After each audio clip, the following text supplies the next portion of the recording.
अस्सलामुअलैकुम। क्या आप किसी ऐसे शख्स को जानते हैं जिसके पास नॉलेज तो बहुत है, वो अपनी फील्ड में एक्सपर्ट भी है, बट वो उस नॉलेज को सिंपल वे में एक्सप्लेन नहीं कर पाता। एक्सप्लेन करता भी है तो सामने वाले को पूरी तरह समझ नहीं आता या फिर सामने वाला कंफ्यूज हो जाता है। आखिर क्यों? तो आज है मेरे 90 डेज़ चैलेंज का 7वां दिन और आज मैं आपको बताऊंगा कि ऐसा क्यों होता है। जब आप किसी चीज़ को बहुत गहराई से समझ जाते हैं ना, तो आपके लिए यह याद रखना लगभग असंभव हो जाता है कि उसे ना जानने पर कैसा महसूस होता है। क्योंकि जब आप उसे डीपली समझने लगते हैं तो आपका ब्रेन उसके अकॉर्डिंग रिवायर होने लगता है और पुराने स्टेट को भूलने लगता है। और जब आप एक्सपर्ट लेवल पर पहुंच जाते हैं तो वो आपके लिए बिगिनर लेवल बन जाता है और फिर आप लोगों को अपनी एक्सपर्ट लेवल के हिसाब से समझाने लगते हैं, ये सोचकर कि ये तो बिगिनर लेवल है।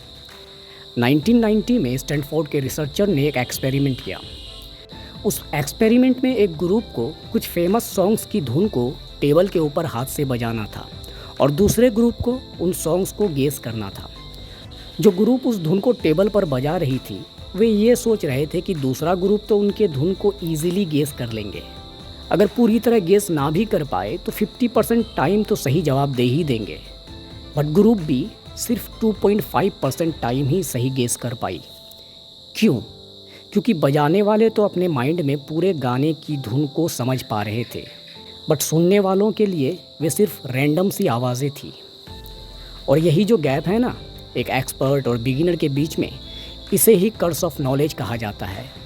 मतलब कि आपके पास ज्ञान तो बहुत है मगर आप उसे सही से सबके सामने पेश नहीं कर पाते हैं। और जब सामने वाला आपकी बातों को समझ नहीं पाता तो आप फ्रस्ट्रेट हो जाते हैं, आपको गुस्सा आने लगता है। तो अब आपको ऐसा क्या करना है कि लोग आपकी बातों को अच्छे से समझ सकें?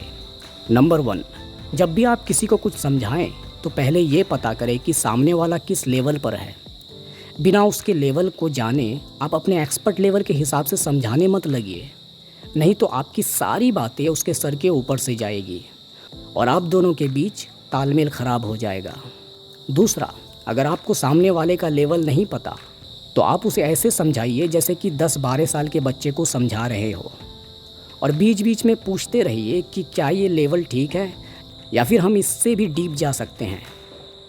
अगर सामने वाला बिगिनर हुआ तो वो डीप जाने से मना करेगा और अगर इंटरमीडिएट या एक्सपर्ट हुआ तो कहेगा कि नहीं, हम डीप लेवल पर बात कर सकते हैं।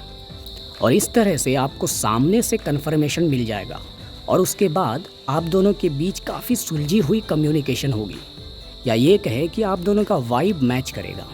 और तीसरा, कभी भी एक तरफा बातें ना करें बल्कि बीच बीच में पॉज लें, ताकि अगर सामने वाले को कोई डाउट हो तो वो उस ठहराव के बीच में आपसे डाउट पूछ सके।